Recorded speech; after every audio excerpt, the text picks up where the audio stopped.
कर्म तत्व की अनुप्रेक्षा से आत्मबोध विकसाए, हम भेद ज्ञान प्रगटाए, हम भेद ज्ञान प्रगटाए।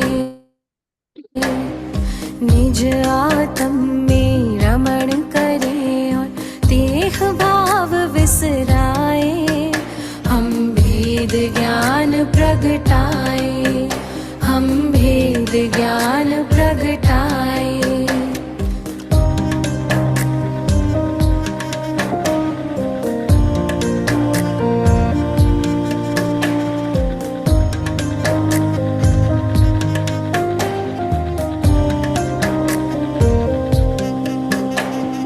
कर्म भिन्न है चेतन क्षीर नीर की भांति, तप का ताप लगे तो बिखरे सोने से ज्यों माटी।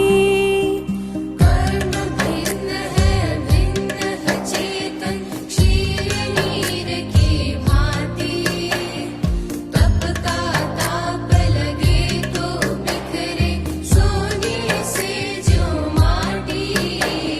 सम्यक ज्ञाता सम्यक दृष्टा सुबोध कर पाए, हम भेद ज्ञान प्रगटाए, हम भेद ज्ञान प्रगटाए।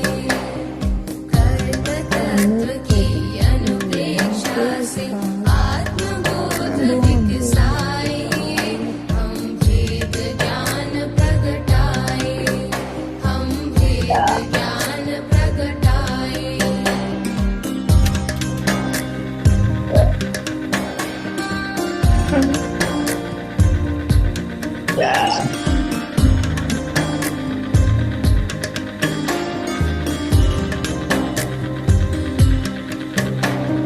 पुण्य भी पत्कल पाप भी पत्कल, कर्म भेद ये सारे, बंधते अरु सत्ता में रहते फल दे न्यारे न्यारे।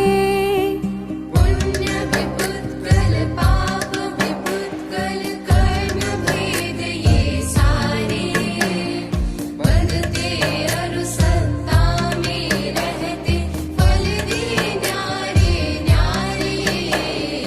ज्ञान दीप संभाव की ज्योति भीतर आप जलाए, हम भेद ज्ञान प्रगटाए, हम भेद ज्ञान प्रगटाए।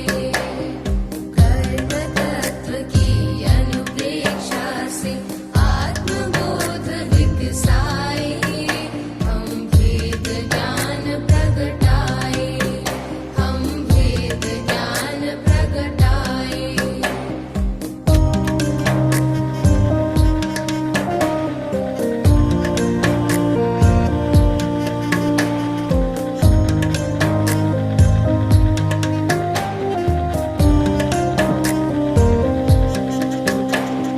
राग द्वेष और मोह तमस का आत्मदेव पर डेरा, कर्म प्रज्ञप्ति को तुम जानो होगा शीघ्र सवेरा।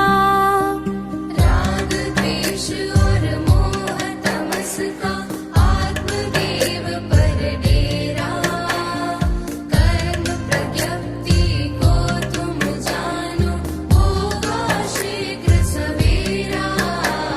सिंह सत्व के शाश्वत स्वामी शाश्वत धाम को पाए, हम भेद ज्ञान प्रगटाए, हम भेद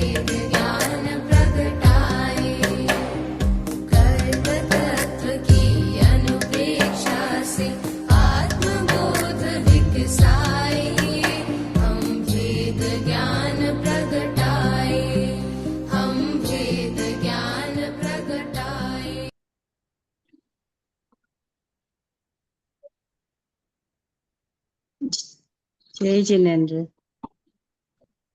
चावणं विश्वपंचनमोकारो मंगलानं च सर्वस्यं परमं हवै मंगलम्। अहो आचार्य भगवान, अहो उपाध्याय भगवान, आप श्री जी ज्ञान के महासागर, आप हमें अप्रत्यक्ष अनुज्ञा पूर्वक बात प्रदान करें, जिससे हम इस अपूर्व ज्ञान को ग्रहण वितरण करने में समर्थ बने। आप श्री जी की महती कृपा होगी। नमो हरिहंस। हाँ ठीक है, मेरी भी अब क्लास चालू होगी। सभी से सादर जय जिनेन्द्र। जय जिनेन्द्र जय जिनेन्द्र दीदी। जय जिनेन्द्र दीदी। जय जिनेन्द्र। आज द्वितीयोपशम स्टार्ट करना है। प्रथमोपशम का रिवीजन आपका होमवर्क था, तो शायद सभी ने होमवर्क कर लिया होगा। प्रथमोपशम तक सबको क्लियर है? इसमें किसी के कोई डाउट है क्या? आज हम द्वितीयोपशम स्टार्ट करते हैं।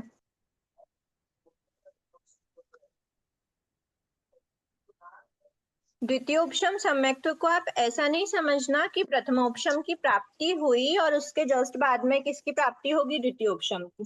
ऐसा नहीं होता। द्वितीयोपशम सम्यक्त्व क्या है? द्वितीयोपशम सम्यक्त्व टोटल डिफरेंट चीज है, जो मतलब जस्ट प्रथमोपशम के बाद में नहीं होती है। वो है द्वितीयोपशम, मतलब दूसरी बार उपशम समय, दूसरे प्रकार का उपशम सम्यक्त्व हम समझ सकते हैं। दूसरी बार नहीं समझना, दूसरे प्रकार का। जो प्रथमोपशम होता है वो लाइफ में सबसे पहले अगर जीव को सम्यक्त्व की सत्ता क्रिएट करनी है तो उस समय पर प्रथमोपशम सम्यक्त्व करता है। प्रथमोपशम सम्यक्त्व प्राप्ति होती है, मतलब उसकी प्राप्ति की जो प्रोसेस है वो करता है, 3 करण करता है और फिर जीव को प्रथमोपशम सम्यक्त्व की प्राप्ति होती है।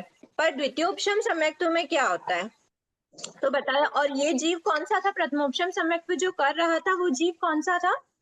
वो जीव था मिथ्या दृष्टि जीव। या तो वो अनादि मिथ्या दृष्टि था या फिर सादी मिथ्या दृष्टि। हमने जिसकी बात करी है, जो प्रोसेस हमने देखी है, वो अनादि मिथ्या दृष्टि की हमने देखी थी। जो अनादि मिथ्या दृष्टि की हमने मतलब वो जो प्रोसेस करता है, 3 करण करता है, उसके बाद फिर वो अगले ही अनिवृत्तिकरण के जो असंख्यतम भाग नहीं सॉरी एक संख्यतम भाग शेष रहा था, उसमें वो अंतरकरण करता है। अंतरकरण का अर्थ क्या हुआ? वो अनिवृत्तिकरण के बाद में अंतर क्रिएट करता है। अंतर क्रिएट करने जो अंतर क्रिएट करा, उस अंतर क्रिएट करने पर जो अंतर क्रिएट करा, वो अंतर क्रिएट करने पर उस जीव के जैसे ही अनिवृत्तिकरण का काल कंप्लीट करके अनिवृत्तिकरण का लास्ट समय के बाद जब वो अगले समय में प्रवेश करता है तो वो अंतर में प्रवेश कर जाता है, जहां पर मिथ्यात्व वेदनी की कोई भी दलिक नहीं होते। उतने एरिया में अंतर मुहूर्त का जो काल है उसमें कोई भी मिथ्यात्व के दलिक नहीं होते। उसकी प्रथम स्थिति और द्वितीय स्थिति में उसके दलिकों को डिवाइड कर दिया जाता है। प्रथम स्थिति में उसका मिथ्या के रूप में उसको भोगा जाता है जब तक अनिवृत्तिकरण का शेष काल निकलता है तब तक। जैसे ही वो अंतर में प्रवेश करता है, तब जब उसके मिथ्यात्व वेदनी का उदय नहीं है, मतलब वो दलिक ही नहीं प्रेजेंट है वहां पर, तो फिर उसके सम्यक्त्व के जिस गुण को मिथ्यात्व वेदनी ढक रहा था, जिसको दबाया हुआ था, जिसको मतलब उजागर नहीं होने दे रहा था, उस गुण को, वो गुण क्या हो जाता है? प्रकट हो जाता है। कौन सा गुण? सम्यक्त्व का गुण। तो यहाँ पर फर्स्ट समय में ही सम्यक्त्व की प्राप्ति होती है, जिसे बोलते हैं प्रथमोपशम सम्यक्त्व। जो प्रथमोपशम सम्यक्त्व की प्राप्ति करता है, फर्स्ट समय पर ही जो प्राप्ति हो जाती है, उसी समय पर जीव क्या करता है? त्रिपुंज बनाता है। तो त्रिपुंज कहाँ बनाएगा? करेंटली तो उसके पास मिथ्यात्व वेदनी के कोई दलिक नहीं है, तो अंतर मुहूर्त की स्थिति के बाद में जो उसके आत्मा में जो दलिक प्रेजेंट है, मिथ्यात्व की द्वितीय स्थिति जो हमने नाम दिया था, उसमें वो त्रिपुंज करता है। पुंज का क्या अर्थ हुआ? डिवाइड करके पार्ट। पुंज मतलब पार्ट, 3 भाग कर देता है, त्रिपुंज कर देता है। उस मिथ्यात्व वेदनी के कुछ दलिकों को शुद्ध करता है, कुछ को पूर्ण रूप अशुद्ध ही रहने देता है, और कुछ को क्या करता है? अर्ध विशुद्ध कर देता है। तो जब अर्ध विशुद्धि की जो दलिक हैं वो सम्यक मिथ्यात्व वेदनी के दलिक बन जाते हैं, और जो पूर्ण शुद्ध हैं वो सम्यक वेदनी के दलिक बन जाते हैं। और फिर जब वो अंतरकरण का काल जो पूरा प्रथमोपशम सम्यक्त्व में रहता है, प्रथमोपशम 4th, 5th, 6th, 7th में रह सकता है पूरे अंतर्मुहूर्त काल, लेकिन फर्स्ट समय में प्रथमोपशम की जस्ट प्राप्ति वाले समय में 4th, 5th और 7th ही रह सकता है। फोर्थ, फिफ्थ या फिर सेवंथ। ठीक है, फिर ये अंतःकरण पूर्ण होने के बाद वो अपने अपने हिसाब से या तो क्षयोपशमिक सम्यक्त को प्राप्त करता है, अगर उसका सम्यक वेदनी का उदय हो गया, वो अगर उसके मिथ्यात्व वेदनी के दलिकों का उदय हुआ तो मिथ्या दृष्टि बन जाता है, और अगर उसके सम्यक मिथ्यात्व वेदनी के दलिकों का उदय हुआ तो वो सम्यक मिथ्यात्व वेदनी का उदय होने से सम्यक मिथ्या दृष्टि बन जाता है, थर्ड गुण स्थान में चला जाता है। अंतर्मुठ रहने के बाद फिर वापस से वो सम्यक या मिथ्यात्व में स्विच हो जाता है, फिर वो आगे उसकी प्रोसेस चलती रहती है। फिर चलते चलते चलते आगे प्रोसेस जो भी फोर्थ, फिफ्थ, सिक्स, सेवंथ में क्षयोपशम सम्यक्त्व रहता है उसका। क्षयोपशम सम्यक्त्व सबसे पहले प्रथमोपशम सम्यक्त्व मिल गया, क्षयोपशम सम्यक्त्व मिल गया। क्षयोपशम सम्यक्त्व के बारे में हम डिटेल में देखेंगे। सम्यक वेदनी के उदय से क्षयोपशम सम्यक्त्व मिलता है, जो हमने सम्यक वेदनी की डेफिनेशन में देखा था फोर्थ चैप्टर में, कि जो सम्यक वेदनी है उसका जब उदय आता है तो जीव को उपशम सम्यक्त्व नहीं मिलता, शायिक सम्यक्त्व नहीं मिलता, लेकिन क्षयोपशम सम्यक्त्व उसको प्राप्त हो जाता है। तो वो क्षयोपशम सम्यक्त्व प्राप्त हुआ, फिर वो फोर्थ, फिफ्थ, सिक्स्थ, सेवंथ में रहा, या अपने जो भी उसके मतलब जो भी फोर्थ, फिफ्थ, सिक्स, सेवंथ की डिटेल हमने देखी थी, जैसे उसके वृत्ति की अवस्था है, जैसे उसके ज्ञान दर्शन चारित्र का जो गुण है उसकी जो अवस्था होगी उस अकॉर्डिंग वो फोर्थ, फिफ्थ, सिक्स्थ, सेवंथ में, या फिर वो फर्स्ट में, या फिर वो थर्ड में रहता है। ठीक है। अच्छा, यहाँ पर मैंने क्यों नहीं बोला कि वो फर्स्ट सेकंड में रहता है, क्योंकि सेकंड में कब रहता है, सिर्फ औपशमिक सम्यक्त्वी जीव ही क्या करता है, सम्यक्त्व मतलब सेकंड को टच करके फर्स्ट में जाता है, और अगर क्षयोपशमिक सम्यक्त्वी जीव है तो वो डायरेक्ट फर्स्ट में जाएगा, वो सेकंड को टच नहीं करता, क्योंकि जो सेकंड साधन गुण स्थान है उसमें कौन सा सम्यक्त्वी जीव जाता है, औपशमिक सम्यक्त्वी जीव। ठीक है। अब हम देख रहे हैं अब द्वितीय उपशम क्या है। तो द्वितीय उपशम के बारे में बताया जाता है कि जब जो ऊपर के जो 8th 9th वगैरह के जो गुणस्थान होते हैं उसके लिए 7th 6th या 7th गुणस्थान वाला जीव ये प्रोसेस करता है, ये यथा प्रवृत्तकरण वगैरह जो भी, मतलब द्वितीय उपशम की प्राप्ति में, हाँ, द्वितीय उपशम की प्राप्ति कौन जीव कर सकता है वो एक बार हम देखेंगे। अच्छा, ये प्रथम उपशम चल रहा है ना अभी, हाँ, यहाँ से स्टार्ट हुआ। द्वितीय उपशम की प्राप्ति करता है। द्वितीय उपशम में क्या क्या होता है, कौन से प्रकृतियों का उदय होता है, किसका क्षयोपशम तो नहीं रहता, उदय तो क्या ही बोलेंगे, उपशम रहता है, क्योंकि ये द्वितीय उपशम सम्यक तो है ना। तो उदय तो नहीं रहेगा सम्यक वेदनी का, अगर सम्यक वेदनी का उदय है तो द्वितीय उपशम प्राप्त नहीं हो सकता, क्योंकि वो क्षयोपशमिक सम्यक तो प्राप्त करवाता है पर उपशम सम्यक तो प्राप्त नहीं हो सकता अगर सम्यक वेदनी का उदय, मतलब सम्यक वेदनी के उदय को रोकना पड़ेगा। उदय को रोक दिया बट सत्ता में है, तो इसका क्या अर्थ हुआ कि वो उपशम किया हुआ है। तो D3 का उपशम होता है, और जो अनंतानुबंधी चतुष्क है उसका टोटल क्षय कर दिया होता है। जब क्षय कर दिया होता है अनंतानुबंधी चतुष्क का, तो वो अवस्था जो होती है वो होती है द्वितीय उपशम सम्यक्त्व की अवस्था। ठीक है। अब आप सोचोगे कि जब चार कर्मों का जो अनंतानुबंधी चतुष्क है, कर्मों मतलब कर्म प्रकृति का क्या कर दिया, क्षय कर दिया आत्मा से, तो ऐसा भी पॉसिबल है क्या, मतलब हम क्षय कर दिया तो क्या हम आगे जल्दी मोक्ष मिल जाएगा क्या, या फिर हम प्रकृतियों को क्षय करने की प्रोसेस पे स्टार्ट हो गए क्या। तो ये जो यहाँ पर जो क्षय किया जाता है ना, इसको ऐसा नहीं समझना कि वो क्षय की सारी प्रोसेस स्टार्ट हो गई है। वो जो अनंतानुबंधी चतुष्क मतलब ऐसे देखा जाए तो उसका कोई भी प्रकृति का जब मतलब जैसे ही उसके, जैसे कि अगर मिथ्या दृष्टि कोई जीव है तो वो धीरे धीरे, जब वो मिथ्या दृष्टि होता है, जब उसका मिथ्यात्व वेदनी का उदय रहता है, तो वो धीरे धीरे सम्यक वेदनी सम्यक मिथ्यात्व वेदनी के दलिकों को आत्मा से निकालता रहता है। अब जब आत्मा से निकालता रहता है, अब जैसे अनंतानुबंधी चतुष्क, अब जैसे बोला जाता है कि मान लो अगर कोई तेवकाय में गया, मतलब कोई तेवकायिक जीव बना, अब तेवकायिक जो जीव बना है उसके तेवकाय या वायुकाय दोनों की बात कर सकते हैं। तो उसके क्या होता है, वो मतलब तेवकाय के भाव में रहते रहते वो अगले भाव में मनुष्य नहीं बन सकता।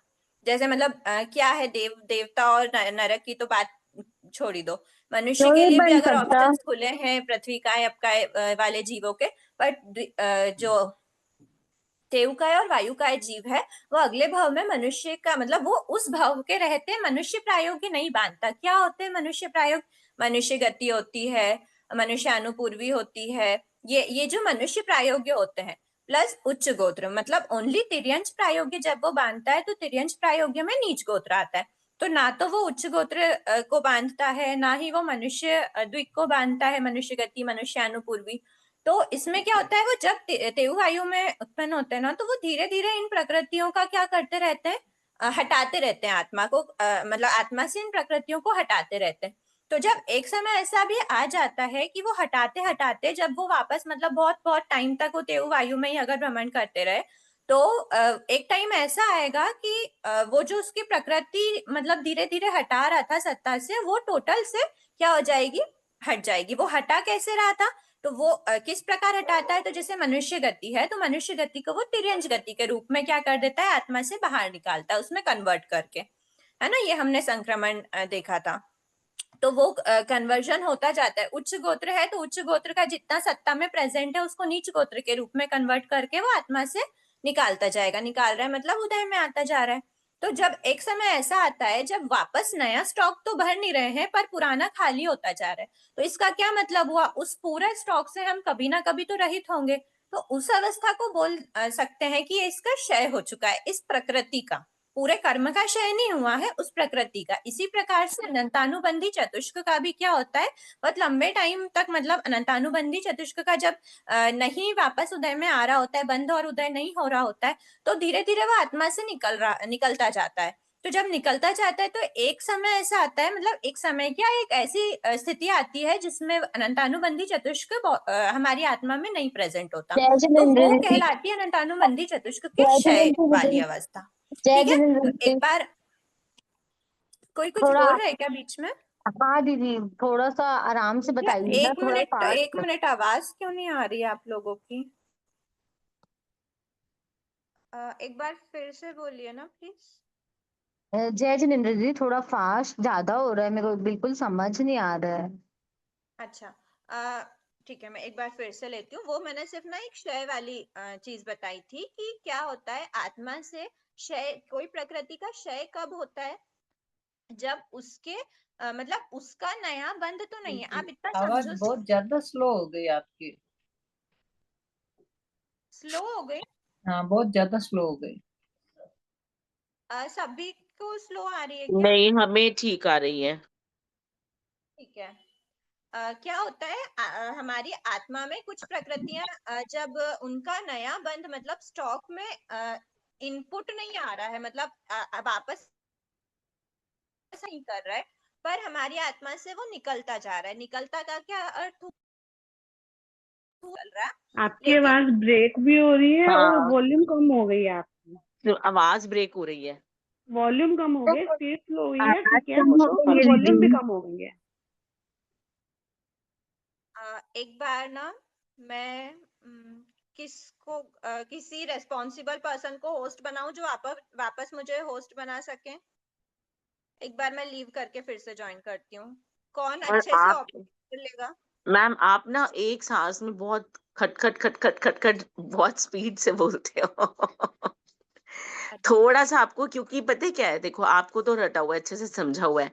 जब आप बोलते हो ना, हमें उसको सुनना है और समझना भी है ना। And it is a tough topic. ठीक है, थैंक यू। Thank you. अभी मैं एक बार फिर से ट्राई करती हूँ। अभी मेरी आवाज क्लियर आ रही है क्या? हाँ हाँ, सर। आवाज आवाज क्लियर क्लियर है है। पर वॉल्यूम हाँ हाँ, कम है। आवाज, बस आवाज वॉल्यूम क्लियर स्लो है, आवाज स्लो। स्लो है एकदम।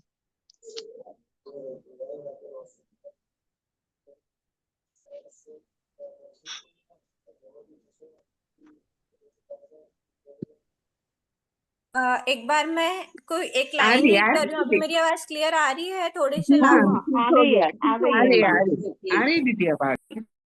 आ रही है सर। देखो, क्या होता है, कोई भी प्रकृति का जब क्षय होता है ना, तो वो क्षय का कैसे समझना, आत्मा में ऑलरेडी हमारे मतलब जब ऐसा है कि नया स्टॉक नहीं ले रहे, लेकिन पुराना क्या हो रहा है, निकलता जा रहा है। किस रूप में निकल रहा है, तो जैसे कि मैंने बताया एग्जाम्पल तेऊकाय वायुकाय जीवों का।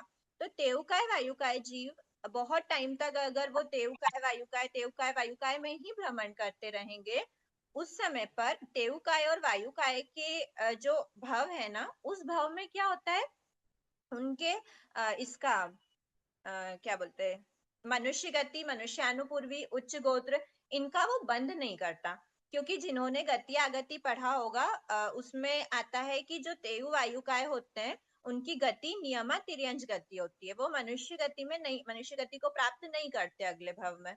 तो वो अगले भाव में जब मनुष्य गति को प्राप्त करना उनके लिए चांसेस पॉसिबल ही नहीं है कि वो अगले भाव के लिए मनुष्य गति बांधे, तो वो उस भाव में, वो पूरे भाव में मनुष्य गति, मनुष्य अनुपूर्वी उच्च गोत्र नहीं बांधते, क्योंकि अगले भाव में उनको काम ही नहीं है। ठीक है, तो वो क्या बांधते हैं, वो तिर्यंज गति, तिर्यंज अनुपूर्वी नीच गोत्र का ही बंद करते हैं। ऑफ कोर्स उदय भी उनका वही है। तो क्या होता है, जो स्टॉक में पड़ा हुआ है, नया तो नहीं बांध रहे, पर जो स्टॉक में पड़ा हुआ है ना, उसको वो खाली करते जाते हैं। किस रूप में, मनुष्य गति, मनुष्य अनुपूर्वी, इनको क्या करते हैं, तिर्यंज गति, तिर्यंज अनुपूर्वी वगैरह के रूप में संक्रमण कर देते हैं। संक्रमण किया मतलब क्या, उसमें कन्वर्ट कर दिया उस रूप में। अब उस रूप में कन्वर्ट हो गए तो उसके दलिक अब तिर्यंज गति के रूप में है, तो ऑफ कोर्स उनके तिर्यंज गति का तो उदय है। तो एक काम करिए, आप लोग ना साथ में रेस्पॉन्स भी करते जाना, ठीक है, अपने आप अनम्यूट करके, तो मुझे समझ में आएगा कि आप लोग को समझ आ रहा है कि नहीं आ रहा है। ठीक है, ये टॉपिक थोड़ा सा ऐसा है कि आप लोग रेस्पॉन्स करते जाना, तो साथ साथ में वो 2-3 बार रिपीट नहीं करना पड़ेगा, क्योंकि प्रथमोपशम बहुत बार रिपीट हो चुका है। ठीक है, तो जो द्वितीय उपशम है ना, उसमें एक बार द्वितीय उपशम को साइड रखते हैं, तो जो मनुष्य गति, मनुष्य अनुपूर्वी और उच्च गोत्र है, उसका नया बंध तो नहीं हो रहा, और तिर्यंज गति, तिर्यंज अनुपूर्वी और नीच गोत्र के रूप में वो आत्मा से निकलता जा रहा है। अब जब निकलता भी जा रहा है, नया स्टॉक में नहीं आ रहा है, तो क्या होता है, वो जो सत्ता है वो धीरे धीरे खाली होती जाती है आत्मा से। तो उद्वलना कर देता है ना, फिर मनुष्य गति की उद्वलना कर देता है। वही उद्वल नहीं समझा रही थी, मतलब समझाना चाह रही थी कि उद्वलना होता है मतलब जो एकदम बेसिक लेवल है ना, उनके लिए थोड़ा सा बेसिक वर्ड्स, मतलब मैं इतना हैवी वर्ड्स नहीं ले रही थी अभी। तो वो उस प्रकृति का जब आत्मा में सत्ता ही नहीं बची, तो हमने क्या बताया था, ये आत्मा कोई भी प्रकृति का आत्मा से टोटल रिमूव हो जाना, उसकी सत्ता ही खत्म हो जाना, क्या होता है, क्षय होता है। ये हमने लास्ट, हाँ, इंटरमीडिएट में ही पढ़ा था ये क्षय की डेफिनेशन में, है ना, लास्ट चैप्टर में, 11 चैप्टर में ही था शायद, नीचे टिप्पणी में। तो क्षय में क्या लिखा है, मतलब क्षय को क्या बताया है कि उस प्रकृति का आत्मा से उस प्रकृति की सत्ता का टोटल रिमूव हो जाना क्षय कहलाता है। तो ऐसा मानते हैं, मतलब मान सकते हैं कि तेयुकाय वायुकाय जीवों में मतलब बहुत टाइम तक उसमें रहने के कारण से मनुष्य गति, मनुष्य अनुपूर्वी उच्च गोत्र की क्या है, सत्ता खत्म हो गई, मतलब क्षय हो चुका है आत्मा से। इसी प्रकार यहाँ पर जो वर्ड दिया है, जो द्वितीय उपशम होता है, उसमें D3 का तो उपशम होता है। उपशम मतलब उदय बस नहीं है, पर सत्ता में अवेलेबल है, पड़ा हुआ है, भले ही वो फ्यूचर में उदय में आ सकता है।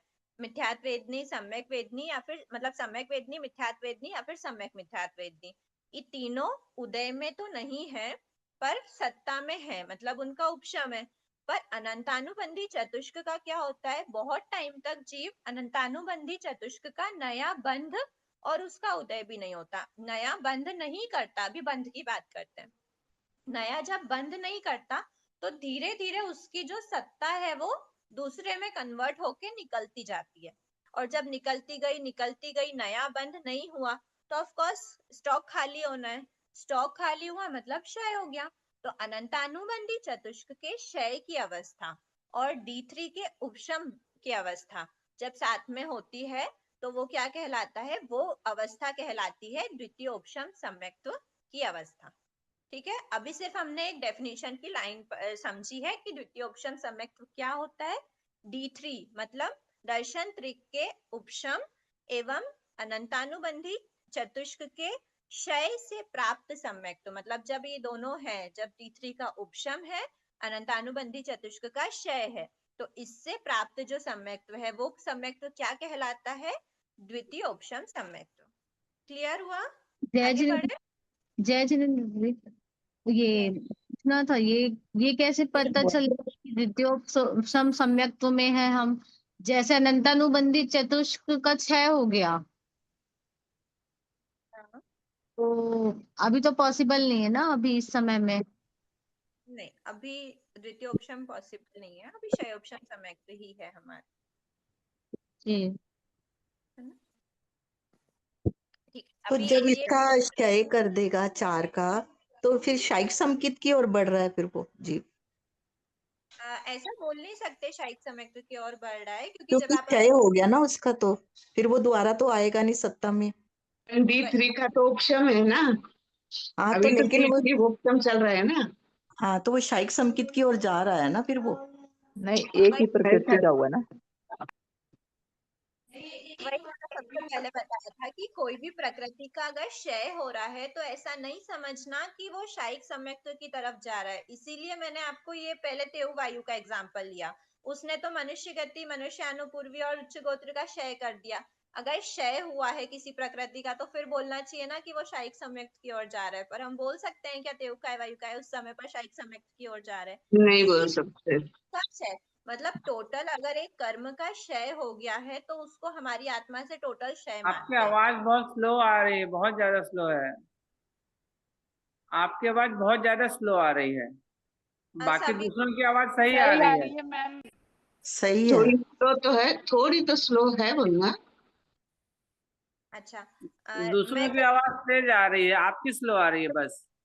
शायद कुछ नेटवर्क इशू हो सकते हैं, एक बार ट्राई करिए प्लीज। अगर हो सकता है आप लोग वापस रिकॉर्डिंग देखना, हो सकता है रिकॉर्डिंग में प्रॉपर सेव हो रही हो। ठीक है। हाँ, तो कोई भी प्रकृति का अगर प्रकृति का क्षय हुआ है तो ऐसा नहीं मान सकते कि वो शायिक सम्यक्त की ओर ही बढ़ रहा है, ऐसा बिल्कुल मतलब डेफिनेटली नहीं कह सकते। क्यों? क्योंकि अभी उसके दर्शन त्रिक का तो उपशम है, मतलब वो दबा हुआ है, उसकी सत्ता प्रेजेंट है। सत्ता प्रेजेंट है का क्या अर्थ हुआ? अगर उसके द्वितीयोपशम सम्यक्त के रहते भले ही अनंतानुबंधी चतुष्क का क्या हो गया है, क्षय हो गया, पर उसके सम्यक वेदनी का तो अभी मतलब उदय नहीं है पर सत्ता में है। अगर वो उदय में आ गया, उसके उपशम की अवस्था खत्म हुई और वो उदय में कोई भी प्रकृति अंतर्मुहूर्त से ज्यादा उपशम में नहीं रह सकती, तो अंतर्मुहूर्त बाद उसका उदय आना ही है। अब वो या तो सम्यक वेदनी का उदय आया तो वो शायोपशमिक सम्यक्त्व कहला जाएगा, मतलब वो 4th 5th 6th 7th गुण स्थान में चला जाएगा। अगर उसके थर्ड वाले गुण स्थान सम्यक मिथ्यात्व वेदनी का उदय हो गया, थर्ड में चला जाएगा। मिथ्यात्व वेदनी का उदय हो गया तो वो फर्स्ट में भी जा सकता है। तो अभी वो उपशम की अवस्था के बाद अगर वो सेकेंड मतलब अगर उसके अनंतानुबंधी चतुष्क का मतलब उपशम की अवस्था में ही औपशमिक सम्यक्त है, उसके उपशम की यही तो सब हम अभी आगे पढ़ेंगे। अभी आप लोग ना एक बार पढ़ते जाइए, देखिए इसमें जैसे हमने ये प्रथमोपशम के बाद की अवस्थाएं देखी ना, ऐसे द्वितीयोपशम में भी इसके बाद की अवस्था है कि अब द्वितीयोपशम का अगर एक समय 6 आवलिका का काल रह गया तो वो सासादन सम्यक्त होगा। सासादन सम्यक्त में क्या होता है? अनंतानुबंधी चतुष्क का बंध प्रारंभ हो जाता है, यहाँ पर लिखा है ना। अब जब अनंतानुबंधी चतुष्क का बंध प्रारंभ हो गया तो बंध के साथ साथ उदय भी प्रारंभ हो जाता है, और नया बंध प्रारंभ हुआ मतलब सत्ता में आ गया ना वापस। तो ऐसा थोड़ी बोलेंगे कि जो क्षय हो चुका था, मतलब क्षय होने के बाद भी वापस बंद होना पॉसिबल है, और बंद होना पॉसिबल है और बंद हो गया तो फिर वो सेकेंड गुणस्थान और नियमा फर्स्ट में फिर जाता ही जाता है। तो मतलब द्वितीय उपशम का लेवल है, 4 प्रकृति को आत्मा से निकाल दिया है, उसके बाद भी वो मिथ्यात्व में जा सकता है अंतर्मुहूर्त के बाद। मतलब अंतर्मुहूर्त द्वितीय उपशम का काल है, उसके बाद 6 आवली का उत्कृष्ट काल सेकेंड गुण स्थान का, और फिर वो फर्स्ट में गिर जाएगा। तो ये आप लोग आगे पढ़ते जाइए, ये समझ में आता जाएगा कि द्वितीय उपशम के आगे और क्या हो सकता है। आगे कंटिन्यू करें कि कोई डाउट है? ठीक है, ठीक दीदी है। हम ये पूछ रहे थे, वायु का और तेयु का आप बोले थे ना कि बंद नहीं करते हैं वो, ये अंताबंदी चतुष्क का बंद नहीं करते हैं, तो क्या वो नियम ही बंद नहीं करते हैं ना? आप क्या एग्जांपल नहीं, देके मनुष्य का बंद नहीं करते।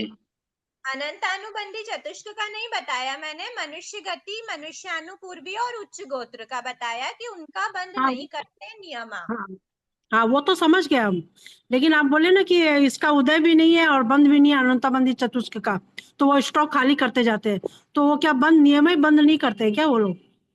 वायु का और तेयु का, वायु का और तेयु का जीव आप बोले ना? नहीं कर रहे, तेऊकाय वायुकाय के साथ में हमने ये 3 प्रकृति ली थी, मनुष्य गति, मनुष्य अनुपूर्वी और उच्च गोत्र। वो डिफरेंट हाँ बात। और द्वितीय हाँ उपसर्ग के टाइम पर अनंतानुबंधी चतुष्क का क्षय होता है, ये डिफरेंट है। आप तेऊकाय वायुकाय को अनंतानुबंधी चतुष्क से मत रिलेट करो, उनका तो उदय रहता है, वो नियमा मिथ्या दृष्टि होते हैं। ठीक है, आप बोले D3 का तो उपसम है ना, तो मिथ्या दृष्टि फिर कैसे है? D3 तो तीनों ही उपसम है, तीनों का ही D3 का। D3 का उपशम द्वितीय उपशम वाले जीव का है, तेऊकाय वायुकाय द्वितीय उपशम नहीं है। तेऊकाय वायुकाय मिथ्या दृष्टि है।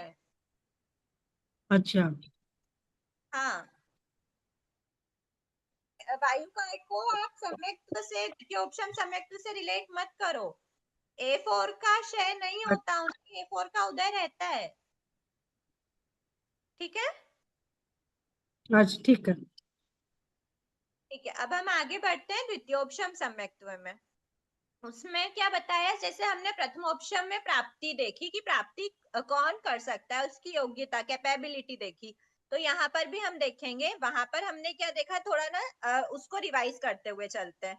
वहां पर हमने क्या देखा था, कौन सी गुण स्थान वाला होना चाहिए? Response please. छठा सातवां गुण स्थान 4, 5 और 7 5 और 7 प्रथमोपशम का। ठीक है। पहला गुण स्थान। पहला गुण स्थान।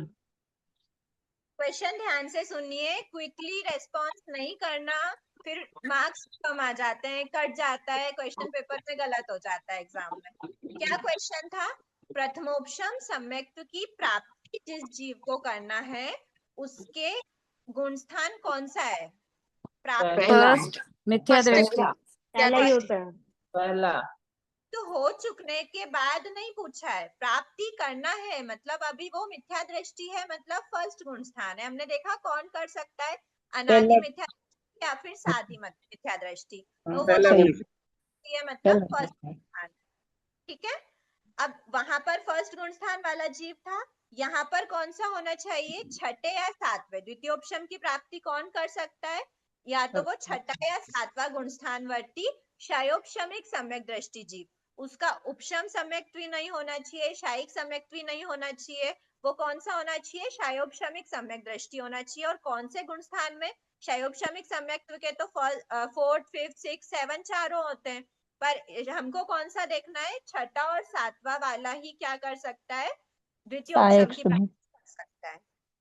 ठीक है, फिर मतलब उसके बाद दीदी छठवें सातवें की कौन सी क्वालिटी के कारण वो द्वितीयोपशम सम्यक तो प्राप्त करता है, कौन सी क्वालिटी के कारण? कौन सी क्वालिटी नहीं बोलेंगे, देखो क्वालिटी तो ऑफ कोर्स वो संयत की है, क्योंकि बाकी सब असंयत थे या फिर संयत असंयत थे। ठीक है, तो छठा सातवां ही संयत है, पर उसके अलावा मतलब क्वालिटी तो ये एक तरफ हो गई, लेकिन द्वितीय उपशम की जो अवस्था है ना, वो हाई लेवल की होती है, 8 9 10 वाले गुण स्थानों की होती है, ध्यान रखना। अब इतने हाई लेवल के सम्यक तो अगर बॉटम वाला जीव नहीं कर सकता, वो छठे सातवें गुणस्थान वाला होना चाहिए, क्षयोपशमिक सम्यक दृष्टि होना चाहिए। मतलब क्या, उसके सम्यक वेदनी का उदय होना चाहिए, उसके मिथ्यात्व वेदनी का भी उदय नहीं चलेगा, सम्यक मिथ्यात्व का भी उदय नहीं चलेगा, और 4th 5th गुणस्थान भी नहीं चलेगा, उसका छठा और सातवां गुणस्थान होना चाहिए। मतलब क्षयोपशमिक साधु ही करते हैं क्या दीदी? ये साधु कोई होता है? अच्छा, इसकी ठीक। प्राप्ति करना है तो उसकी प्राप्ति कौन कर सकता है, तो साधु ही कर सकता है। Ma'am okay. तेऊ वायु का यहाँ पे क्या एक्सप्लेन करने के लिए बताया, मतलब देव वायु को यहाँ पर एक्सप्लेन करने की कोई आवश्यकता नहीं है, मैं सिर्फ एक वर्ड बता रही थी, क्षय। ये जो वर्ड है ना, अनंतानुबंधी चतुष्क का क्षय, तो ऐसा अगर हम बोल रहे हैं कि अनंतानुबंधी चतुष्क का क्षय, तो इसका क्या अर्थ हुआ? क्षय मतलब जब नया बंध नहीं हो रहा और पुराने की सत्ता खाली होती जाती है, तो सत्ता में से टोटल हट जाता है कोई एक प्रकृति, 1 2 या जो भी जिस प्रकृति की हम बात कर रहे हैं। तो ये समझाने के लिए मैंने तेऊकाय वायुकाय का एग्जाम्पल लिया था, क्योंकि वो बहुत सिंपल है ये समझने के लिए कि उनके अंदर में वो बहुत टाइम तक अगर तेऊकाय वायुकाय में ही भ्रमण करते रहते हैं, तो नया वो बंद नहीं कर रहे, मनुष्य गति, मनुष्य अनुपूर्वी और उच्च गोत्र का नया बंद नहीं कर रहे, इसका मतलब पुराने का स्टॉक खाली होता जा रहा है तो टोटल से क्षय हो जाएगा। ये क्षय समझाने के लिए, इसी प्रकार से ऐसा भी होता है कि किसी टाइम पर किसी अवस्था में अनंतानुबंधी चतुष्क का क्या होता है, क्षय हो जाता है। तेऊकाय वायु आप तेऊकाय दीदी, आप तेऊकाय वायुकाय का बोल रहे हैं, मतलब पुराने स्टॉक खाली करता है बोल रहे हैं। तो ये भी हो सकता है ना कि वो खाली ही ना करे, पड़े ही रहने दे। खाली तो होता ही होता है, अच्छा। क्योंकि हम मतलब वो अगर है तो जो भी जैसे अगर अभी आपके मनुष्य गति का उदय है तो आपके मनुष्य गति का जो विपाक उदय है ना, वो मतलब जो उदय है उसके साथ आपके देव गति और मनुष्य गति, सॉरी देव गति, तिर्यंज गति, नरक गति, ये भी संक्रमण हो रहे हैं, ये भी आत्मा से निकल रहे हैं, पर वो संक्रमण के थ्रू वो मनुष्य गति के रूप में कन्वर्ट होके निकल रहे हैं, निकलेंगे तो सही।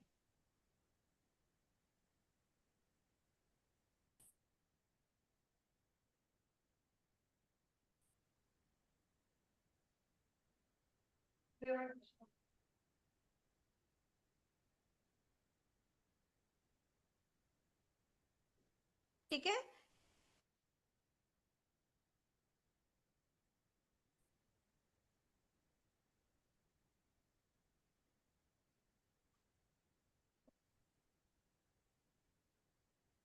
आवाज नहीं आ रही, आवाज नहीं आ रही है। ठीक है, उधर से प्रॉब्लम होगा थोड़ा, आ जाएगा।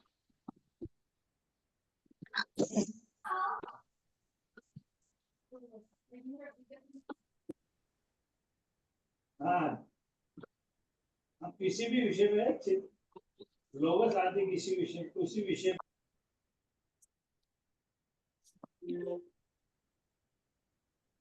हाँ, अब हम देखते हैं द्वितीय उपशम समय।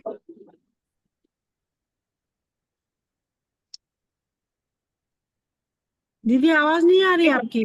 दीदी आपका नेटवर्क कम ज्यादा हो रहा है तो आवाज क्लियर नहीं हो रही है, उधर से प्रॉब्लम है। आ ही नहीं रही आवाज। हाँ नहीं आ रही, उधर नेटवर्क प्रॉब्लम होगा शायद। हाँ, मुझे आ ही नहीं रही। अभी आ रही है आवाज? नहीं दीदी, नेटवर्क प्रॉब्लम है शायद आपका। नहीं, वो म्यूट किया हुआ था, अभी आ रही है। हाँ, आ रही है हाँ आवाज। हाँ, ठीक है ठीक है। हाँ, ठीक है। सेकेंड पॉइंट क्या है, अब उसके आयुष्य का बंध कैसा हो ये बताना चाह रहा है। तो उसके आयुष्य का बंध, या तो वो अबद्ध आयु, मतलब आयु क्या, आयु का स्टॉक कैसा रहता है, ये हमने ये जैसे हमने, ठीक है, अभी एक बार फर्स्ट पॉइंट देखा है ना, डेफिनेशन पे नहीं जाते हैं। तो इसमें आवाज बताया नहीं आ रही जी, बहुत बहुत एकदम इतनी स्लो आ रही है, कुछ समझ में नहीं आ रही। आ रही है, नहीं, बिल्कुल सही आ रही है। हम लोग को आ लेकिन रही है, सही बहुत आ ज्यादा रही है। स्लो आ रही है। नहीं आ रही है, एक बार आप नेटवर्क थोड़ा सा देख लीजिए शायद। नेटवर्क पूरा दिखा रहा है हमारे में। ठीक है, आप जो पार्ट मिस हो रहा है ना वो रिकॉर्डिंग में से देख लेना, ठीक है। सब दूसरों को आ रही है मतलब रिकॉर्डिंग में सेव हो रहा होगा।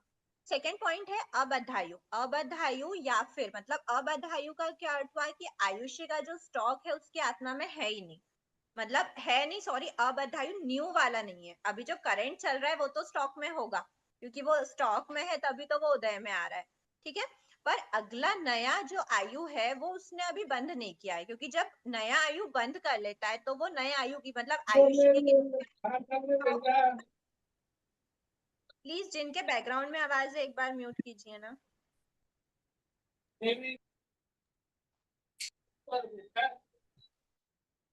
शायद उनके इस नेटवर्क को प्रॉब्लम है, शायद उनकी आवाज नहीं आ रही है जो क्वेश्चन कर रहे हैं। हाँ, अभी एक बार कंटिन्यू करते प्लीज, थोड़ा सा टाइम निकले जा रहा है ना। सेकंड क्या है, अबद्ध आयु। अबद्ध आयु का क्या अर्थ हुआ कि अगले भव की आयु का बंध नहीं किया। अबद्ध आयु मतलब जो नई आयु का जो बंध होता है वो नहीं किया, अगले भव की आयु का स्टॉक उसके पास नहीं है, ठीक है।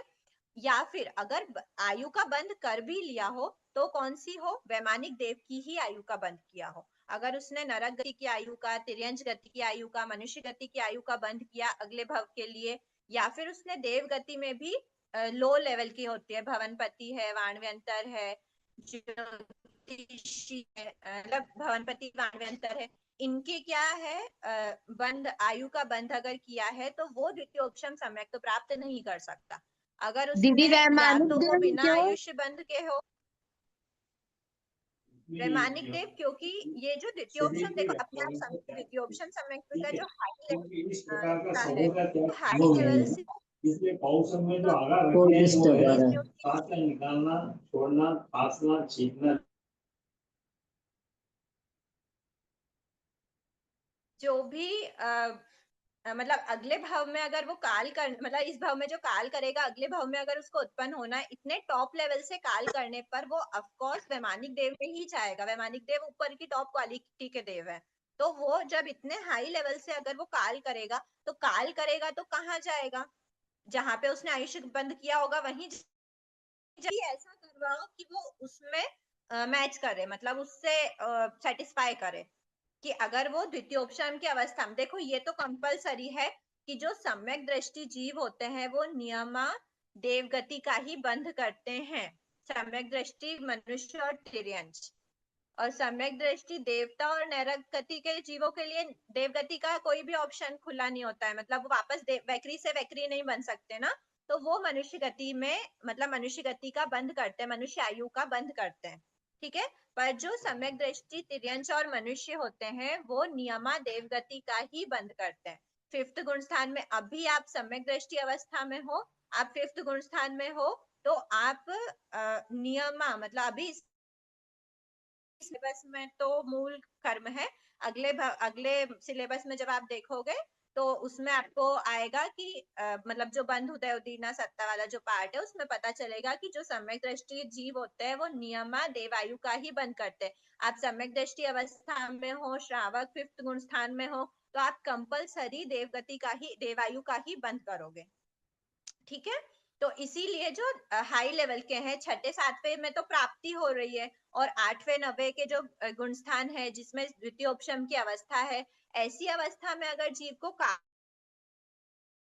जाएगा? तो ऑफ कोर्स देवायु, मतलब देवगति में ही जाएगा, और देवायु का बंध किया होगा तभी वो देवगति में, और वो भी वैमानिक में ही जाता है, वो भवनपति वाणव्यंतर में नहीं जाएगा, वो टॉप क्वालिटी के देवता में ही, वैमानिक देवता में ही जाता है। तो वैमानिक देवता में जब उसको जाना है, कब जाएगा? जब उसने आयुष्य बांधी होगी तभी तो वो जाएगा।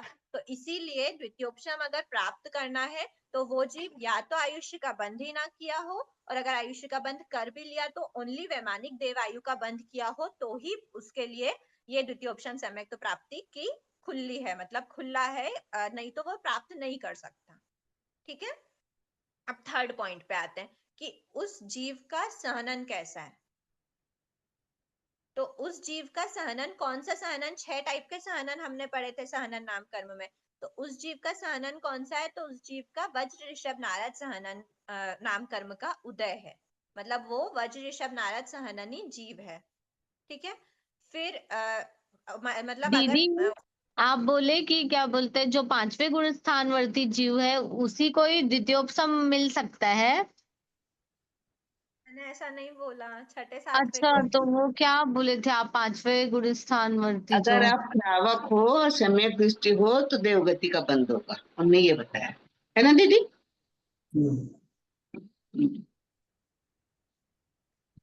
और वो श्रावक भी है और सम्यक दृष्टि भी है, पर वज्र ऋषभ नाराज सहनन नहीं है, तो उसको उपशम नहीं होगी, द्वितीयोपशम नहीं होगा? श्रावक को नहीं होता, मतलब जो सम्यक दृष्टि 6ठे 7वें, 6ठा 7वां तो साधु है ना, 6ठे 7वें हाँ को हाँ साधु हो, हाँ हाँ हाँ सिर्फ और सिर्फ साधु को ही मिल सकता है। जी जी हाँ हाँ, मतलब वही साधु, मतलब जैसे अगर वो सम्यक दृष्टि है, साधु है, पर अगर वज्र ऋषभ नाराज सहनन नहीं है तो उनको द्वितीयोपशम नहीं होगा। नहीं होगा, नहीं प्राप्त कर सकते। Okay. First, second, third, fourth, fifth, starting के 5 कोई भी सहनन उनको प्राप्त नहीं हो सकता। संस्थान 6 ही हो सकते हैं, यहाँ पे संस्थान का कोई स्पेसिफिकेशन नहीं दिया, पर सहनन वज्र ऋषभ नारद सहनन ही होना चाहिए उनके। ठीक है, अधर्म शरीरी। ठीक है, अधर्म शरीरी मतलब क्या? कि लास्ट भव नहीं, लास्ट भव में कभी भी द्वितीयोपशम प्राप्त नहीं हो सकता। दीदी अधर्म क्लियर नहीं मतलब आवाज। क्लियर नहीं है आवाज। हाँ क्लियर नहीं आ रही है मैम दीदी। आवाज क्लियर नहीं बिल्कुल भी। अचरम शरीरी, अचरम शरीरी का क्या अर्थ हुआ? हमने पिछली क्लास में पढ़ा था। इसी लास्ट भव में मोक्ष नहीं जाएगा वो। भाव में मोक्ष नहीं, वो हमने 11th चैप्टर में पढ़ा था, पिछली क्लास मतलब पिछले इंटरमीडिएट में। उसी भाव में मोक्ष नहीं जाना मतलब। अचरम शरीरी मतलब उस भाव में मोक्ष नहीं जाएगा। अगर उस मोक्ष नहीं जा रहा है तो ही वो द्वितीयोपशम प्राप्ति के योग्य है। अगर उसी भाव में उसको मोक्ष जाना है तो वो द्वितीयोपशम प्राप्ति नहीं कर सकता, द्वितीयोपशम समय। ठीक है, 4 पॉइंट हो गए अचरम शरीरी। अब 5वां पॉइंट है अनंतानुबंधी चतुष्क का क्षय किया हुआ हो, मतलब और उसका अनंतानुबंधी चतुष्क सत्ता में ही नहीं होना चाहिए। अगर उसने एक बार टोटल सत्ता से अलग कर दिया है तो ही वो द्वितीयोपशम के कैपेबल है, योग्य है। ठीक है, अनंतानुबंधी आगे क्या लिखा है? अनंतानुबंधी चतुष्क का क्षय हो गया तो मोहनी प्रति अभी उसके पास 28 थी, अब 24 की सत्ता है। सही है दीदी, यही आवाज होगा, ही क्लियर 24 नहीं, की सत्ता आवाज होगी। ही क्लियर नहीं है आपकी। हाँ जी, 24 500 की पॉइंट ही फिर सत्ता से होगी। बता दीजिए, 500 पॉइंट फिर से बता दीजिए। एक बार फिर से रिवाइज करेंगे, एक बार लास्ट कंप्लीट हो जाए। अच्छा एक बात बताइए कि यहाँ पर मोहनी कर्म की 28 में से 24 बची, क्या 26 प्रकृतियों में मिल सकते हैं क्या? मोहनी कर्म की 26 की सत्ता वाला अनंतानुबंधी चतुष्क का क्षय कर दे तो 26 - 4 22 बचेगी। तो क्या 26 की सत्ता वाला नहीं यहाँ पर कैपेबल है? नहीं नहीं नहीं होगा। नहीं कैपेबल, नहीं करेगा। होंगे ही नहीं ना उसके, जब तक द्वितीयोपशम नहीं होगा तब तक 24 ही रहेंगे, 24 के बाद ही वो होगी कम। 26 रहेंगे ना, 28 मिथ्यात्व नहीं होंगी। रहेंगे ना जब तक उनकी 26 मिथ्यात्व सत्ता है, जीव वो है। मिथ्यात्व है। 26 की सत्ता कब बोलते हैं? मोहनी कर्म की 26 की सत्ता है मतलब क्या? कौन मिथ्या सी? मिथ्या दृष्टि। अनादि सम्यक वेदने का उदय होगा तो होगा ही नहीं। सम्यक वो है। सम्यक दृष्टि नहीं है, अनादि का मिथ्यात्व है, सम्यक तो मिथ्यात्व और अयोगशमिक सम्यक भी नहीं है। हाँ। नहीं वो मिथ्या दृष्टि है इसका मतलब। अब मैं बोलती हूँ, हाँ एक बार सब म्यूट सम्यक करना। वेदनीय है और उसकी सत्ता ठीक है, देखो मोहनी कर्म की 26 की सत्ता हमने बात करी थी प्रथमोपशम समय, तुम्हें याद आया? प्रथमोपशम में मोहनी कर्म की 26 की सत्ता की जो बात करी थी, वहां पर उसके 26 की सत्ता थी, मतलब उसके पास सम्यक वेदनी और सम्यक मिथ्यात्व वेदनी नहीं था, इसीलिए उसकी 26 की सत्ता थी। और अगर ऐसा जीव है जो अनादि मिथ्या दृष्टि है, मतलब उसको कभी मिथ्यात्व प्राप्त नहीं हुआ, तो उसका तो गुण स्थान ही फर्स्ट है। और द्वितीयोपशम तो 6ठे 7वें गुण स्थान वाले की बात कर रहे हैं, और 6ठा 7वां में तो ऑफकोर्स सम्यक वेदनी होगा ही होगा ना। और सम्यक वेदनी है मतलब सम्यक मिथ्यात्व वेदनी भी है।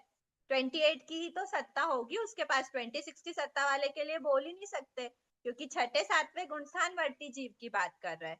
6ठे 7वें में पहुंचा कैसे वो? 6ठे 7वें में सम्यक सम्यक प्राप्त करके।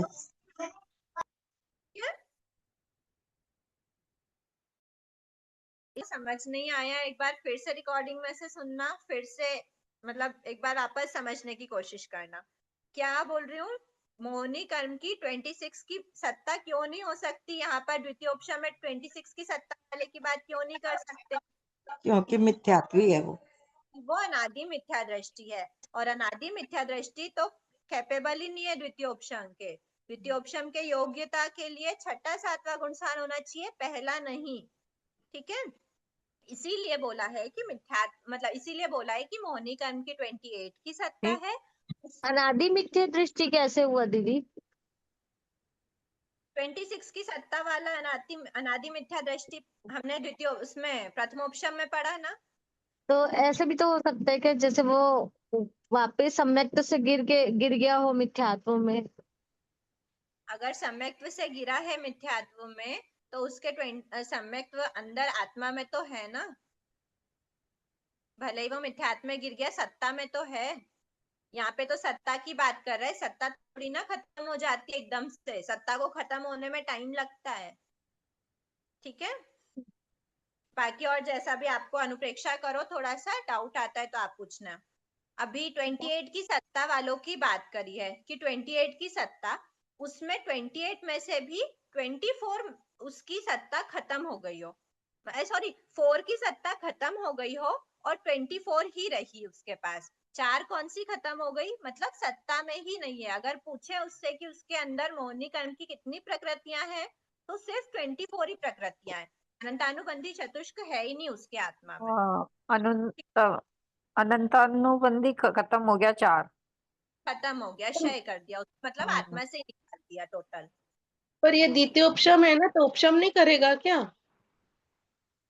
द्वितीय उपशम प्राप्त नहीं किया, अभी प्राप्ति की योग्यता देख रहे हैं, कौन कर सकता है प्राप्त, ये देख रहे हैं। और अगर नहीं प्राप्त तो होता है तो भी अनंतानुबंधी चतुष्क रहता। हाँ, उसका क्षय बोल रहे तो फिर क्षय नहीं होगा ना, वो करेगा, वो उपशम ही करेगा ना, द्वितीय उपशम करेगा तो। द्वितीय उपशम में आपको चार्ट में बताया था, उपशम सिर्फ D3 का होता है, A4 का क्षय ही होता है। क्लियर है? उपशम का अर्थ हाँ ये नहीं कि सारे प्रकृतियों का उपशम हो, सिर्फ हाँ हाँ मेन जो है मिथ्यात्व वेदनी की 3 प्रकृतियां जो है, मतलब दर्शन त्रिक की जो 3 है, मिथ्यात्व वेदनी के दलिकों का ही 3 पार्ट किया गया है, सिर्फ वो 3 प्रकृतियों का ही उपशम बोलते हैं। ऐसा नहीं है कि द्वितीय उपशम मतलब सारी प्रकृतियों का उपशम हो जाए, पॉसिबल ही नहीं है। अगर आप सारी प्रकृतियों का उपशम कर दोगे तो आपके उदय क्या रहेगा? अगर 7 वेदनी का भी उपशम कर दिया और 7 का भी उपशम कर दिया तो उदय नहीं बचेगा कुछ। मनुष्य गति का भी उपशम कर दिया, देव गति का भी कर दिया, नरक गति का भी कर दिया, तिरंज गति का भी, सबका उपशम कर दिया, सबका उदय, किसका उदय बचेगा? इसलिए उपशम का सबका उपशम D3 का उपशम होता है। ठीक है, चलो एक बार 5 पॉइंट से देखते हैं। पहला पॉइंट क्या, एक बार पेज हटा देते हैं, ठीक है, याद करने की दृष्टि से। फर्स्ट पॉइंट है गुणस्थान कौन सा है, छठा और 7वां गुणस्थान। अब छठे 7वें में भी शायिक सम्यक्त्वी जीव होते हैं, शयोपशमिक सम्यक्त्वी होते हैं, उपशम सम्यक्त्वी होते हैं। तो कौन से सम्यक्त्व होना चाहिए उन जीव के पास?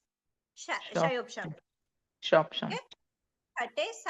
छठे या 7वें गुणस्थानवर्ती शयोपशमिक सम्यक दृष्टि जीव, पहला पॉइंट हो गया।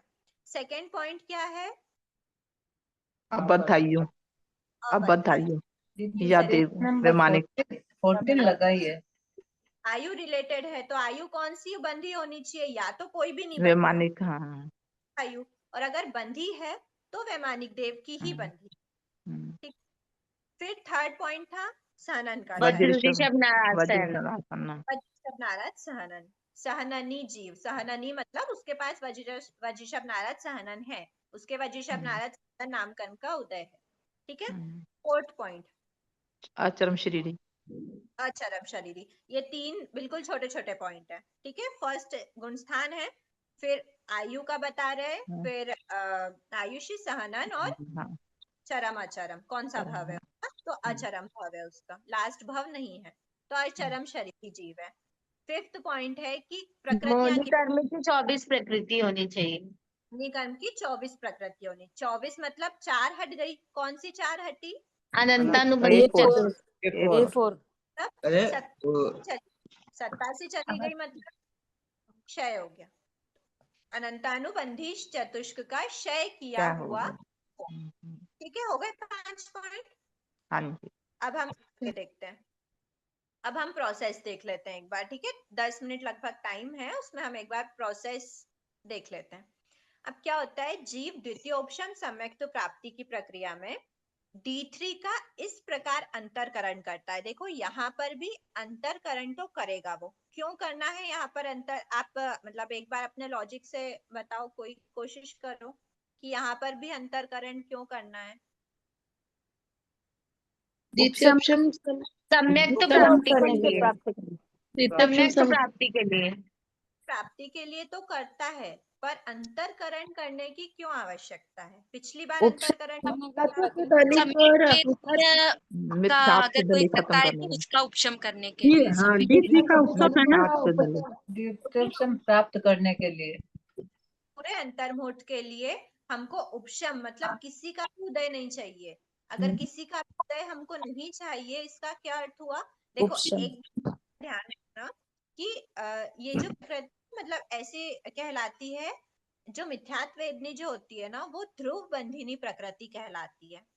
ध्रुव बंधिनी मतलब आप थोड़ा सा समझने की कोशिश करना, लेवल थोड़ा हाई, ठीक है, हम प्रोसेस बाद में देखने के भाव रखते हैं, अगर क्लास का टाइम हो गया तो भी, पर एक बार आप थोड़ा सा कॉन्सेप्ट कि अंतरकरण क्यों, मतलब किसी भी प्रकृति का उदय अगर रोकना है, उपशम का क्या अर्थ हुआ?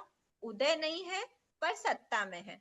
तो क्या हम अभी बोलेंगे हमारे देवगति का उपशम है, ऐसा बोल रहे हैं क्या?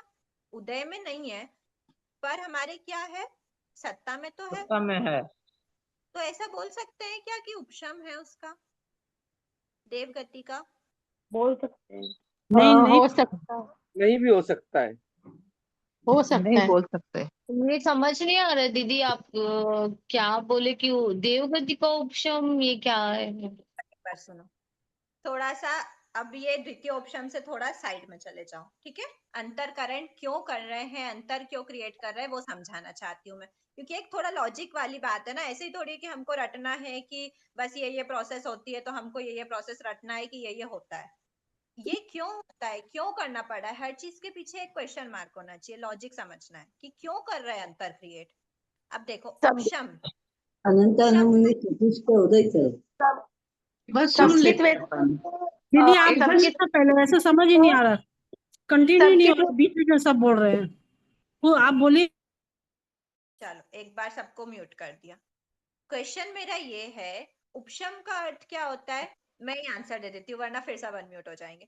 उपशम का क्या अर्थ होता है? उदय रोक दिया पर सत्ता में है, ठीक है? उदय नहीं है पर सत्ता में है, इसको बोलते हैं उपशम। तो मेरे अभी एट प्रेजेंट देवगति का उदय है क्या? नहीं है। उदय नहीं है पर मेरे देवगति तो सत्ता में पड़ी हुई है, तो क्या मैं अभी बोल सकती हूँ कि मेरे देवगति का उपशम है?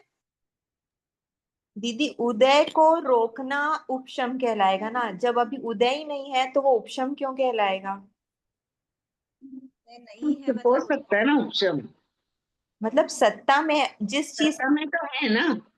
से मतलब नहीं होता है, हाँ बोल सकते हैं उपशम में है हमारे। मतलब उपशम है। संक्रमण के द्वारा निकल रहे हो ना वो पुद्गल, इसलिए हम उपशम नहीं बोल सकते। यूं दिख नहीं रहा है कि देवगति का उदय है, लेकिन संक्रमण के द्वारा वो निकल रहे हैं, इसलिए उसको उपशम नहीं बोल सकते। एग्जैक्टली थैंक यू, बहुत बहुत अनुमोदना। आपका शुभ नाम? संदीप बाठिया। देखो उपशम का क्या अर्थ होता है? उपशम का अर्थ होता है उदय नहीं है पर सत्ता में है।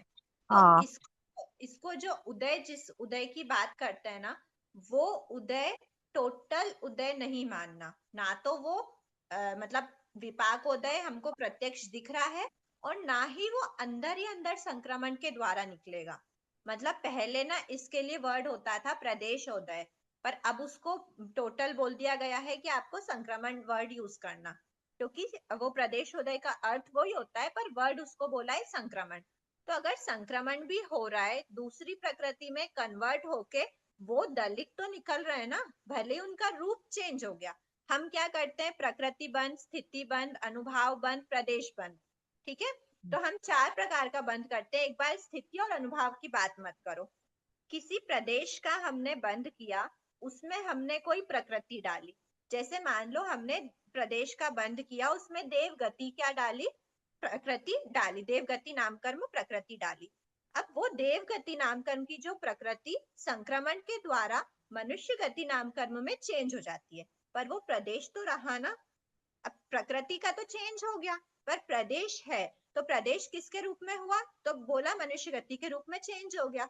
अब प्रदेश उस रूप में चेंज हुआ, पर उस रूप में चेंज होने के बाद अभी मनुष्य गति का उदय है, तो उसके दलिकों के साथ वो निकल जाता है। तो निकला तो ना, ये प्रदेश निकला आत्मा से, मतलब उदय तो हुआ, भले ही खुद के रूप में नहीं हुआ, किसी और के रूप में हुआ, पर आत्मा से बाहर निकला मतलब उदय हुआ। ठीक है, तो ये संक्रमण में उदय होता है। संक्रमण हो रहा है मतलब उदय है। तो संक्रमण की जब अवस्था होती है उसको उपशम नहीं बोल सकते। अभी मेरा देवगति का प्रत्यक्ष उदय नहीं दिख रहा हो, पर देवगति का उदय चल रहा है। ये मैंने आपको शायद पहले भी क्लासेस में डिस्कस करा हुआ है। अभी मेरे नरक गति का भी उदय चल रहा है, अभी तिर्यंश गति का भी उदय चल रहा है, पर कौन सा उदय है वो विपाक प्रदेशोदय बोलते हैं ना उसको, प्रदेशोदय बोलते थे। अब उसको अच्छा, संक्रमण चेंज हो बोलना है। गया। प्रदेशोदय अच्छा वाला वर्ड चेंज हो गया, अब उसको ठीक, संक्रमण बोलना है कि संक्रमण संक्रमण निकल रहा है। ठीक है, विपाक उदय से नहीं निकल रहा है, संक्रमण से निकल रहा है, पर निकल रहा है। अगर वो निकल रहा है मतलब उदय हो रहा है। उदय हो रहा है तो उपशम नहीं बोल सकते, क्योंकि उदय नहीं है मतलब उपशम। पर यहाँ पर तो उदय हो रहा है ना, प्रत्यक्ष नहीं दिख रहा, पर अप्रत्यक्ष रूप में हो रहा है। ठीक है, संक्रमण के द्वारा हो रहा है। तो इसीलिए जब भी हमको उपशम करना है, मतलब ये देखो, ये संक्रमण की पॉसिबिलिटी कब आई? जब उसका कोई भाई बहन था, जिसको हम बोलते हैं ना सजातीय। तो सजातीय मतलब उसका भाई बहन था, इसीलिए वो निकला। अगर हम उसके मतलब मनुष्य गति का भी उदय नहीं होता, चारों ही गति का उदय नहीं होता, तो हम बोल देते कि वो गति नाम कर्म का उपशम हो गया। वैसे ऐसा कभी पॉसिबल नहीं है, कोई एक गति का उपशम होता ही होता है। पर जब हमको बोलना है कि सम्यक वेदनी का या फिर सम्यक मिथ्यात्व वेदनी का या फिर मिथ्यात्व वेदनी का हमको उपशम करना है, उपशम मतलब उसका कोई भाई बहन का भी उदय नहीं हो सकता। उदय होगा मतलब या तो वो विपाक उदय के रूप में होगा या वो संक्रमण के रूप में उदय हो जाएगा। तो किसी का भी उदय नहीं चाहिए, तो किसी का भी उदय नहीं चाहिए मतलब अपने को एक ऐसा गैप बनाना पड़ेगा जिसमें कोई भी दलिक ना हो। जब प्रदेश ही नहीं बचेंगे तो फिर वो मतलब कोई भी कन्वर्शन, जैसे यहाँ पे प्रकृति बंध तो चेंज हो गया, पर प्रदेश तो थे ना। जब हम प्रदेश को भी हटा देंगे तो वो गैप क्रिएट होगा। जब गैप क्रिएट होगा तो उदय ही नहीं हो पाएगा। प्रदेश ही नहीं है तो क्या उदय होगा? जब प्रदेश ही नहीं बचे तो उदय नहीं हुआ, मतलब वो स्थिति उपशम है। जब भी हमको उपशम की अवस्था चाहिए होती है हमारी आत्मा में, प्रथमोपशम का केस हो या द्वितीयोपशम का केस हो, जब हमको मिथ्यात्व वेदनी की, सम्यक मिथ्यात्व वेदनी या फिर सम्यक वेदनी के उपशम की अवस्था चाहिए, मतलब इन तीनों में से किसी के भी दलिक नहीं होने चाहिए। किसी के एक के भी दलिक हो जाएंगे। अब जैसे सम्यक वेदनी के मान लो दलिक का उदय है, क्योंकि वो शयोपशमिक सम्यक्त्वी है, तो शयोपशमिक सम्यक्त्वी है, उसके मिथ्यात्व वेदनी और सम्यक मिथ्यात्व वेदनी के दलिक सम्यक वेदनी में कन्वर्ट होकर निकल जाएंगे। पर हमको तो वैसा भी नहीं चाहिए। मिथ्यात्व वेदनी का भी उपशम होना, सम्यक वेदनी का भी होना, सम्यक मिथ्यात्व वेदनी तीनों का उपशम होना, कोई चांस ही ना बचे किसी और के रूप में कन्वर्ट होके निकलने का। वो अवस्था उपशम सम्यक्त्व की होती है। तो ऐसा करने के लिए हमको अंतरकरण करना पड़ता है। अंतरकरण क्यों करते हैं? अंतरकरण अंतर बनाने के लिए, अंतर गैप क्रिएट करने के लिए। गैप क्रिएट कब होगी? जब हम ये अंतरकरण की प्रोसेस से जो बीच का अंतर्मुहूर्त का एरिया है, उस पूरे एरिया में से कुछ प्रथम स्थिति और कुछ द्वितीय स्थिति में क्या कर देते हैं, सारे प्रदेश निकाल के उसमें डाल देते हैं। तो ये ही प्रोसेस अंतरकरण की द्वितीयोपशम के प्राप्ति में भी होती है, प्रथमोपशम के प्राप्ति में भी होती है। पर दोनों में थोड़ा थोड़ा डिफरेंस है। क्यों डिफरेंस है? क्योंकि वहां पर सिर्फ मिथ्यात्व वेदनी की ही एकदम सिंपल सोवर वाला काम था। मिथ्यात्व वेदनी का ही उदय चल रहा है, आगे जाके मिथ्यात्व वेदनी के ही हमको क्या करना है, जो गैप है उसके दलिकों को, सिर्फ मिथ्यात्व वेदनी के दलिकों को हटाना है। हटा दिया तो वो अंतर क्रिएट हो जाएगा। पर यहाँ पर मिथ्यात्व वेदनी के दलिक भी हटाने पड़ेंगे, सम्यक मिथ्यात्व के भी हटाने पड़ेंगे और सम्यक वेदनी के भी हटाने पड़ेंगे। और सम्यक वेदनी का उदय चल रहा है, किसी का उदय चल रहा है, और फिर उसके बाद में मतलब जो उदय नहीं है उनको तो हम हटा देंगे, और उसके अलावा जो उदय है उस उदय को भी रोक कर और उसके बाद का गैप क्रिएट करना, ये प्रोसेस इसमें द्वितीयोपशम में होगी। ठीक है, वहां पर भी मिथ्यात्व का उदय था और फिर हम रोक देते थे। यहाँ पर मिथ्यात्व का नहीं है, यहाँ पे सम्यक वेदनी का उदय है। तो इसकी जो प्रोसेस है वो हम नेक्स्ट क्लास में देखने के भाव रखते हैं। नेक्स्ट क्लास मंडे को पढ़ रही है। मंडे को शायद दिवाली का दिन आने के कारण से, फिर उसके बाद ट्यूसडे को वीर निर्वाण दिवस है, तो शायद पौषद वगैरह रहते, तो उस दिन भी क्लास नहीं होगी। वेडनेसडे को हो सकती है, पॉसिबिलिटी है और नहीं तो फिर डायरेक्ट थर्सडे को होगी अगली क्लास। ठीक है, 1 मिनट, जैसे अब हमने बोला उसका क्षय हो गया अनंतानुबंधी का, तो उसको विसंयोजन भी बोल सकते हैं कि उसका विसंयोजन हो गया A4 का, क्योंकि फिर उदय में आ जाएगा ना, फिर वो सत्ता से निकल जाता है विसंयोजना में। ठीक, विसंयोजन होता है असल में, उद्वलना बोले विसंयोजना हाँ बोले, हाँ लेकिन वो क्षय वर्ड को समझाने के लिए कि क्षय हो रहा है मतलब आत्मा से टल हट गई है, वो प्रकृति पूरा कर्म नहीं हटा, हाँ, प्रकृति। फिर द्वारा उदय में आ जाएगा अगर वो नीचे गिर गया तो। ठीक, हाँ ठीक है, तो आज क्लास इतना ही रखते हैं। किसी के और कोई डाउट है क्या अभी इससे रिलेटेड? दीदी मेरा है, पूछूं क्या? ये मुझे संक्रमण ही समझ में नहीं आते। आपने बताया कि क्या कहते हैं उसमें मनुष्य गति के दलित बाहर निकल रहे हैं, नरक गति के निकल रहे हैं, सप्तम में तो है, तो उसका संक्रमण, तो ये सब निकल क्यों रहे हैं और इनको क्यों निकालना है? निकालना इसलिए है क्योंकि देखो हमने जब भी स्थिति पढ़ी थी ना, तो स्थिति में कैसे बताया था, निषेक है।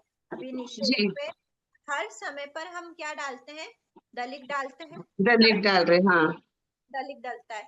तो हर समय स्थिति पे दलित डल रहा है मतलब क्या है, प्रदेश हर समय है, हर समय अगर प्रदेश है तो वो बाहर निकलेंगे।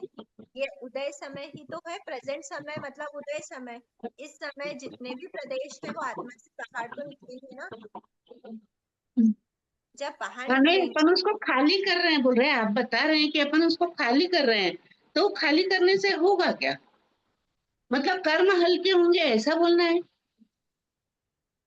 कर्म हल्के, देखो खाली कब कर रहे, उदय समय का कभी खाली नहीं होता। आप यहाँ पे जितना भी अंतर देखोगे ना, ये वाले में भी आपको सामने दिख रहा है, तो नीचे येलो है, सेकंड में जी नीचे येलो है, लाइट भी नीचे येलो है। उसके बराबर। बाद यहाँ पे भी जब आप देखोगे तो यहाँ पर भी जो अंतर क्रिएट करा है उस प्रथम स्थिति अवेलेबल है, मतलब उदय समय कभी भी खाली नहीं कर सकते।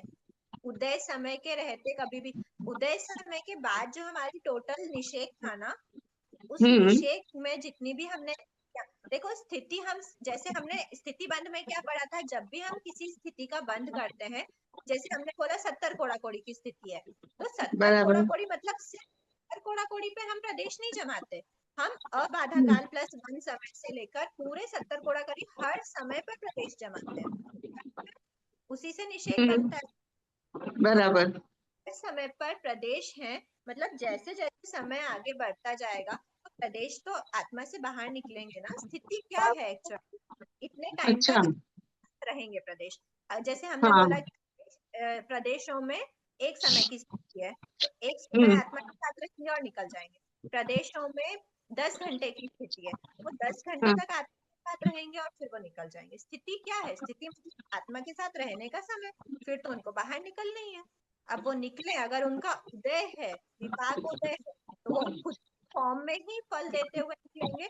पर अगर विपाक उदय नहीं है तो उनको किसी दूसरे रूप में कन्वर्ट, जिसका भी जो हाँ हाँ, यही पॉइंट समझना है आपने। ये जो पॉइंट बोला ना कि वो दूसरे में कन्वर्ट होके निकल जाएंगे करके, यही समझा दीजिए। देखो ऐसे समझो कि कोई एक बच्चा है, उसको 5 बजे अपने घर से निकलना है, ठीक है? ओके, ठीक। 1 बजे उसको कमरे में बंद किया गया और 5 बजे उसको निकलना है। अब 5 बजे तक, 1 बजे से 5 बजे तक की उसकी स्थिति है, आत्मा में रखा हुआ है वो। अब 5 बजे को निकलना है, तो अब या तो उसके खुद के घर का मतलब जो फ्रंट डोर है वो आप वो खोल दो और वो निकल जाएगा, वो सबके बराबर, सामने, ठीक है? यस। अगर उसका फ्रंट डोर नहीं खुला हुआ है, ठीक है, वो फ्रंट डोर नहीं खुला हुआ है, उसको बैक डोर से जाना पड़ेगा। बैक डोर उसका डायरेक्टली किसी और के घर में खुल रहा है मान लो, तो उसका बैक डोर किसी और के घर में खुला और उसके घर के फ्रंट डोर से निकला, तो अच्छा, वो निकला तो है बाहर, 5 बजे उससे निकलना था तो निकला, खुद हाँ के रूप में नहीं निकला, दूसरी प्रकृति के रूप में। हाँ, अगर वो दूसरी गली पकड़ लिया। हाँ, ऐसा थोड़ा सा फनी वे में देखो कि वो खुद के घर में निकला, तो मतलब ऐसा फनी तो क्या, खुद के घर से नहीं, निकला सही, तो हाँ हाँ, था, पर किसी और के घर में गया तो उसके घर में मतलब वो ऐसा फिक्स्ड था कि किसी और के घर में जाएगा तो व्हाइट टी शर्ट अलाउड नहीं है, उसको ब्लैक पहनना ही पड़ेगा, और ब्लैक पहना तो ब्लैक के रूप में वो बाहर निकली। बाहर निकला, यस यस, आया समझ में। ओके, बहुत बहुत धन्यवाद। मैं कब से सोच रही थी क्या चल रहा है। तो मनुष्य ठीक है। गति का है, देव गति का उदय नहीं है, पर उसके प्रदेश को तो बाहर निकलना है ना, हाँ तो निकल जाता है।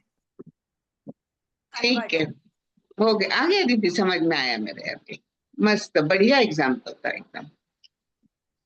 अहो आचार्य भगवान, अहो उपाध्याय भगवान, आपकी कृपा से जो ज्ञान हमने सीखा है वह ज्ञान हमारे भीतर विनय की अभिवृद्धि करे, सहनशीलता का विकास करे, सरलता को बढ़ाए, हम निष्प्रिय बने, अनासक्त बने, पांचों इंद्रियों पर विजय प्राप्त करें, शीघ्र ही परम विद्या को प्राप्त करें।